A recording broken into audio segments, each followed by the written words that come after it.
দেখো, প্রথমেই ভুল দেখাচ্ছি তোমাকে। এইটা 7 ফুট 3 ফুটে কখনোই 15টা তাক থাকতে পারে না বইয়ের। এগুলো হচ্ছে ভুল, এগুলো মায়ের নেই। ঠিক 15টা তাক বই হয় কখনো 6 ইঞ্চি করে, এক একটা বই 11 ইঞ্চি 12 ইঞ্চি।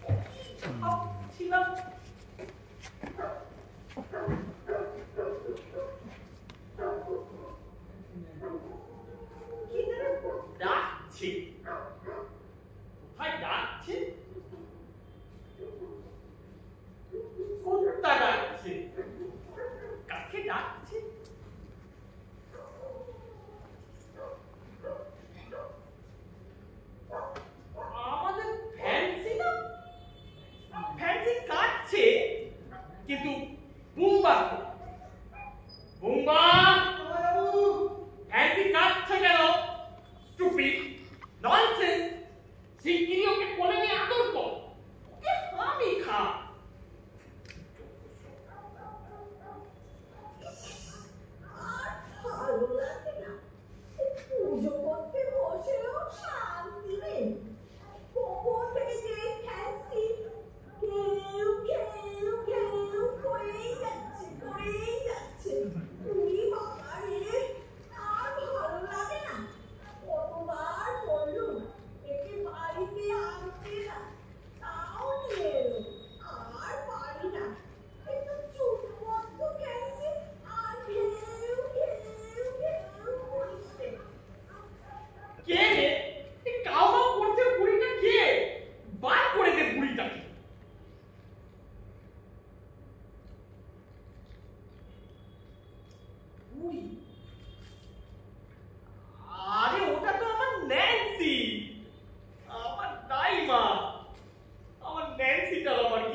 কি বলা হয়েছিল তোকে? যখন আমি লিখতে বসবো তখন আমার সামনে, পেছনে, ডান দিকে ও বাঁ দিকে, ওপর ও নিচে, এই যে এই 400 গজের মধ্যে যেন একটা আলপিন পড়া শব্দ না হয়। কেন পাহারা রাখিস না কেন? লেখার মানে বুঝিস? ডানা মেলে কল্পনার জগতে ভেসে বেড়ানো লেখক শক্ত হলেই ডানা ভেঙে থুবড়ে মাটিতে পড়ে। এই সামান্য কথাটুকু বোঝার মতো বুদ্ধি হয়েছে তো?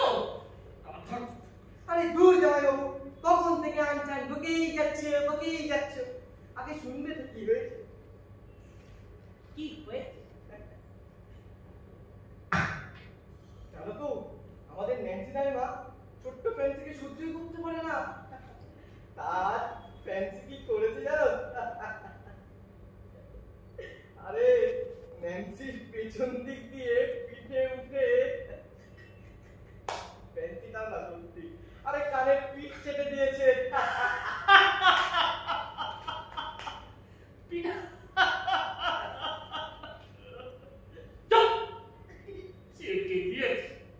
তুই কি করছিলিস জানিস? 3 বছর আগে পুজো সংখ্যায় লেখা দেবো বলে দোকান পত্রিকা থেকে 8,000 টাকা অ্যাডভান্স নিয়ে বসে আছি। দিচ্ছি দেবো বলে তাদের ঘুরিয়েই যাচ্ছি। আমারও আর লেখা শেষ হচ্ছে না, এদিকে চেপে নিয়েছি। এরপর আমার কন্ট্রাক্টে নিয়ে যাবে হোকালরা, সে খেলা আছে তো? কেউ ভূত কোথাকার। জামাইবাবু ওরকম ভাবে কথা বলবে না কিন্তু, বলে দিচ্ছি। তুমি ওরকম ভাবে বললে আমারও কিন্তু অনেক কিছু বলার আছে। আগে তুই ফ্যান্সিকে pizza, she likes to buy pizza, আর ডেটল গুলো ভিজিয়ে ন্যান্সির কানে পিঠটা মুছে দে। ডোন্ট ফরগেট, ন্যান্সি আমার দাই, আমায় কোলে নিয়ে মানুষ করেছে। আর হ্যাঁ, ন্যান্সিকে দুধু ভাত দিবি, she likes to swallow দুধু ভাত। আমি চললাম। কোথাও যেতে পারবি না, আমি এখন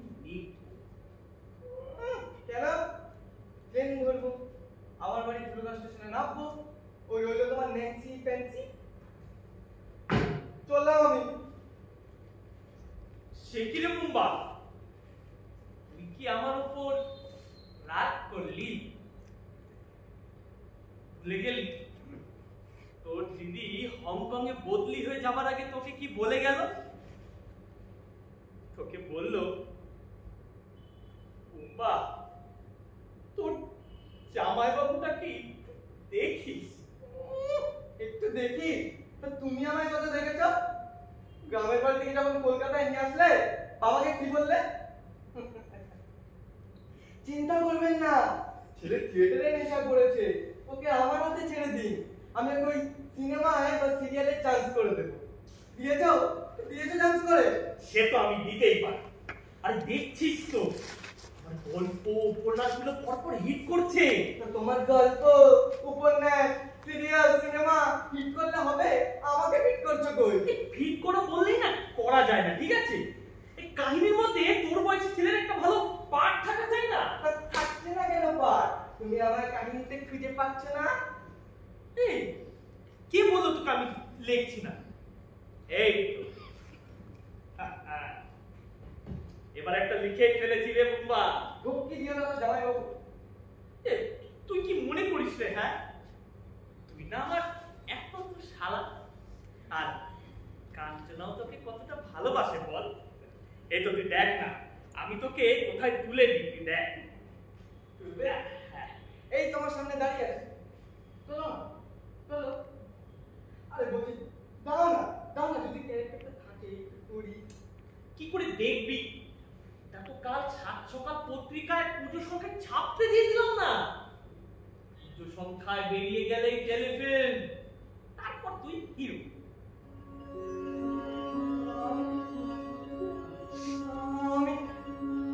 আমি হিরো? হ্যাঁ, জামাইবাবু আহ, নাচ গান আছে তো? হ্যাঁ, আজ থেকে অ্যাক্টিং প্র্যাকটিস শুরু জামাইবাবু। yes। বলছি জামাইবাবু, তুমি এই ফ্রেন্ডস ফ্রেন্ডসকে নিয়ে অত চাপ নিও না তো। ও তুমি আমার উপরে ছেড়ে দাও, আমি ওসব ঠিক সামনে নেব। তুমি শুধু ঠান্ডা মাথায় লেখো। চা খাবে? রান্নার মাসিকে বলে তোমার জন্য একটু চা বানিয়ে আনি। যা। জামাইবাবু, আবার কি হলো? আজ সাত সকালে গল্পটি আমি পড়েছি। পড়েছিস? হ্যাঁ, যাই লেখো লুকিয়ে লুকিয়ে পড়ি। আমার বয়সের ক্যারেক্টার বোঝার চেষ্টাও করি, কিন্তু ওই গল্পে তো আমার বয়সে কোনো বাচ্চা নেই। নেই? নেই, আছে শুধু তিনজন অ্যাস্ট্রোনট। ওই যারা পৃথিবী থেকে মঙ্গল গ্রহে যাচ্ছে স্পেসে করে। দুজন পুরুষ, একজন মহিলা, যাওয়ার পথে ট্রায়াঙ্গুলার লাভ স্টোরি। কিন্তু আমি মহাকাশচারীর হলেও ফিট হবো না, ট্রায়াঙ্গুলার লাভ স্টোরিতেও না। জয়বাবু, তোকে কি আমি হিরো হতে পারবো না? পারবি, পারবি। আরে মহাকাশচারী জবরদস্ত পোশাক পরা থাকবে তো, বাচ্চা কি বুড়োটা বোঝাই যাবে। বোঝা লাগে কি করে হবে জয়বাবু? লাভ স্টোরি করতে আমার লজ্জা লাগবে না? আর তাছাড়া আমার মধ্যে এসব হবে না, আমি পারবো না। কাঁদিস না, কাঁদিস না। আমাকে একটু ভাবতে। হ্যাঁ, গল্পটা আমি বাড়িয়ে দিই। মঙ্গল গ্রহে তোর বয়সে একটা ছেলে পাওয়া, যে ছেলে নাচে গানে ওস্তাদ। কোনো চিন্তা নেই। এই কলম আমার হাতে। আমি শুধু একটা জিনিসই ভাবছি যে এবার একটা গল্প নিই। সরাসরি চিত্রনাট্য নিই। চিত্রনাট্য? মঙ্গল গ্রহের ছেলের গান, মঙ্গল গ্রহের ছেলের নাচ। জামাইবাবু, তুমি সত্যি একটা জিনিয়াস। তো আমি আমি তোমার জন্য এবার একটু কমপ্লেন বানিয়ে আনি। না,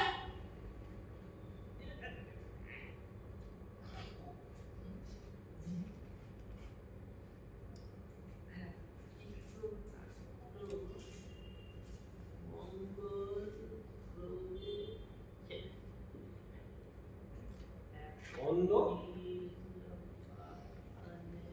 দাদা বাড়ি আছেন? দাদা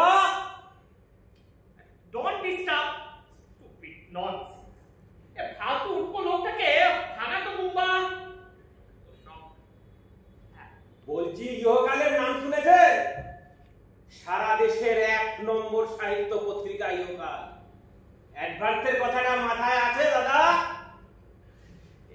ইহকাল বলছি, তোমার লেখাটা আগামীকাল পাবে, তা না হলে তার পরের কাল পাবে।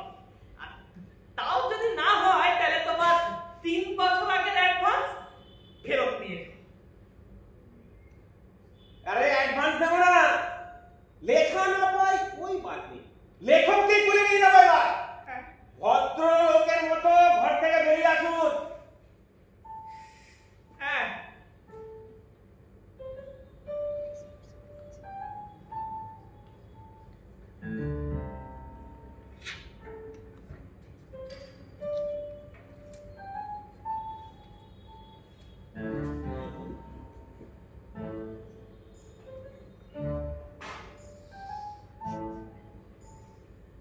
উমা, ওরে উমা, আর কতক্ষণ ফুল বাগিচার নিচে সুগন্ধ শুকবো?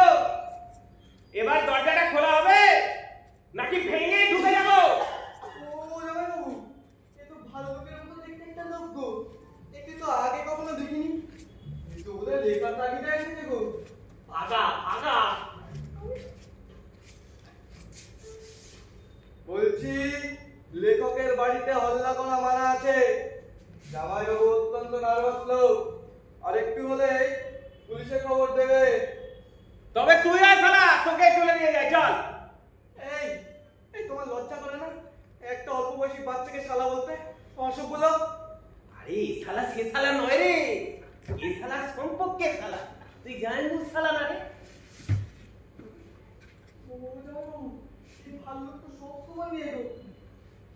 তুমি এক কাজ করো, যদি কিছু আধা লাচ্ছা করে লিখে ফেলে থাকো তবে একে একে দিয়ে বিদায় করো। কিন্তু ওটা যে পোকাকে দেবো বলে লিখেছিলে। আগে ইয়কাল সামলাও, পরে পরকাল হবে। বলে দেখ নেবে কিনা। বলছি ইয়কাল কাকু, মাইকেল জ্যাকসন নেবে নাকি গো? হ্যাঁ, ওটাই তো নেবার রে। অত বড় পপ সিঙ্গারের জীবনের কথা জিজ্ঞেস করছিস কেন রে বুম্বা? তোকে সেদিন বলে গেলাম না, পরকাল পত্রিকা ধন্য হবে তোর জামাই বাবুর লেখা ছেপে। এক্সকিউজ মি দাদু, ওটা আমার সম্পর্কে বলা হচ্ছে। মাইকেল জ্যাকসন ইহকাল পত্রিকার জন্য। মাইকেল জ্যাকসন এখন পরকালে পরকাল পত্রিকায় ছাপা হবে। ছাড়ুন তো, সকালবেলা কোথা থেকে পরকাল নিয়ে পড়েছে, যত সব ফালতু কারবার। হ্যাঁ, এই 100 বছরের ঐতিহ্যশালী পত্রিকা পরকাল পরকালের কাছে ফাঁক ফুলতে শোনাই হোক। বুঝলাম। সে যাই হোক, মাইকেল জ্যাকসন ইহকাল। আরে মাইকেল জ্যাকসন আরে কি মুশকিল, বলছি না মাইকেল জ্যাকসন ইহকাল। ইহকাল ইহকাল, মাইকেল জ্যাকসন ইহকাল। আরে এই ছোড়া বোম্বা, বাইরে এসে বল না কে দিবি? ওই তো একজনকে। ওই তো আমাকে এই ছোড়াটা তো মুভা পাল্টি বাজে। এই এখানে ইহকাল পরকাল এই দুজনেই আছে। আগে বল কাকে দিবি? ওই তো তোমাকে। এই বেটা, সেটা কাকে রে, ঠিক করে বলতো। এই সব সময় কথা বলতে হলে তুই কেন কথা বলিস না? হ্যাঁ, জামাইবাবুকে আগে আগে তুই কেন সামনে আসিস বলতো সব সময়? আর তোর সঙ্গে কেন কথা বলবো লেখানি? হ্যাঁ, এই তোর সাথে আর কথা বলবো না। আসল লোকটা কই, কই আসল লোকটা? বেরো বেরো বলছে। করছে বলতো মানে বেরোচ্ছে না কেন? আয় আয় আয় বাবা, মুখা পাল্টি বাজ, ও তো দুজনকেই খাওয়াচ্ছে। হ্যাঁ, আর এই যে শোনা, তোমার স্কুল নেই, তুমি যাও, তুমি স্কুলে যাও, যাও। ও কাকু, স্কুলের আমি ঘন্টি বাজিয়ে এসেছি। অঙ্কে 777 পেয়েছি না, স্কুল থেকে বললো তোর যা আবার হয়ে গেছে, তুই বাড়ি যা। হ্যাঁ, এই ফুল মার্কস তো 100-তে, তুই 777 পেলি কি করে? হ্যাঁ, আরে খুবই সহজ দাদু। ওই কোয়ার্টারলিতে 7, হাফ ইয়ারলিতে 7, অ্যানুয়ালিতে 7, তিনটে পাশাপাশি বসিয়ে থাকো দাদু, 777 হয় কিনা। আর ওই ইতিহাস ভূগোল মাত্র একটি এক পেয়ে গেলেই 1000 হয়ে যাবে। সেটা আবার কি করে হলো রে? খুবই সহজ, 3টে শূন্য পেয়ে গেছি, আর যদি একটি এক পেয়ে যায় বাদিকে বসিয়ে নিতে পারি।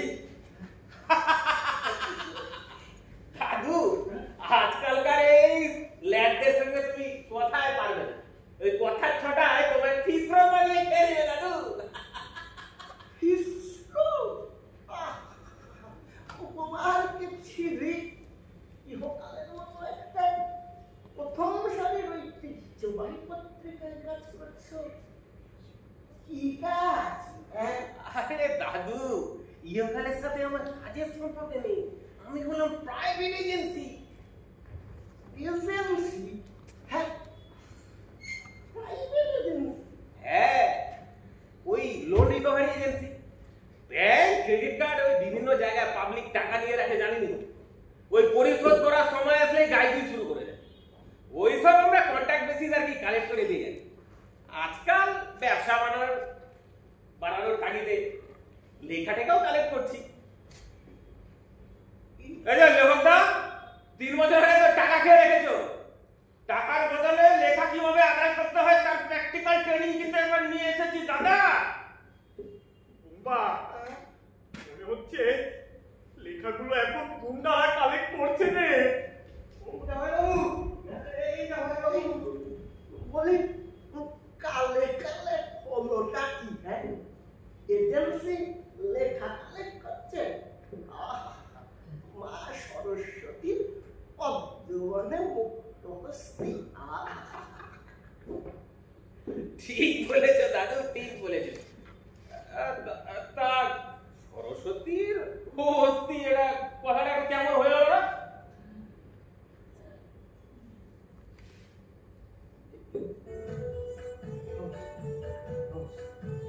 উনি আছেন? কে? দাদা, দাদা বাড়ি আছেন? আছে, আরামদাদা সারা দেয় না। দাদা, এই যে আপনি আবার কোন এজেন্সির তরফে এসেছেন? আহা, এজেন্সি না ভাই, আমি কেশব কাবাসী, নাগাল্যান্ড পরিবার যে বঙ্গ সাহিত্য প্রেমী তাদের তরফ থেকে এসেছি। দাদাকে নিয়ে যাব। কোথায় নিয়ে যাবে? না বলেন না। সংবর্ধনা দেব। 5 বছর ধরে লেগে আছে বুঝলেন, কিন্তু এবার ব্যর্থ হব না। দেখবেন, এই যে প্লেনের টিকিটও কেটে এনেছে এবার। কোহিমার বাঙালি ভক্তরা দাদাকে পুজো করবে। পুজো। এই যে দাদা, দুর্গা পুজোর আগে আর এখানে কোনো পুজো হচ্ছে না, বুঝলেন? আর লেখো বাবু যদি ওই নাগাল্যান্ডে পুজো নিতে চলে যায়, তো এখানকার সাহিত্য পত্রিকাগুলো ভরা দেখে। হ্যাঁ, এজেন্সি এই ভক্তকে হটাও দেখি। আমাদের নৈবেদ্য রেডি দাদা। নৈবেদ্য, নাগাল্যান্ডের নৈবেদ্য দাদা নেবে না। দাদা, দাদা, আমি আপনার কোহিমার ভক্ত কেশব, কেশব কাবাসী।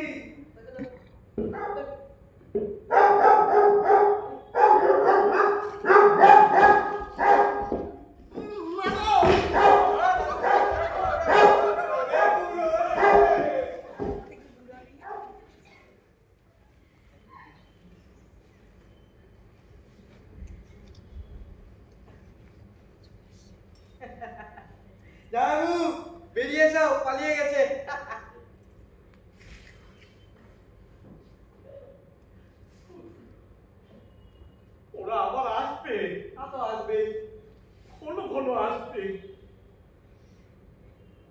বসে আমার আর লেখা হবে না। মনে হচ্ছে কলকাতার বাইরে যেতে হবে না মুম্বা। কি গো, কোথায় যাবে তুমি? বলবো, কাউকে বলবো না। বললে পরে তোরা কেউ আমাকে আর সত্যি মতো লিখতে দিবি না। তাহলে তুই এদিকে সামনে নিতে পারবি তো? কিছু মনে করো না জামাইবাবু, ন্যান্সিকে দুধু ভাত দেবো, ফ্যান্সিকে পিৎজা দেবো, আবার দুজনকে দুবেলা হলেও খাবো। আরে এসব তো আমি করে দেবো।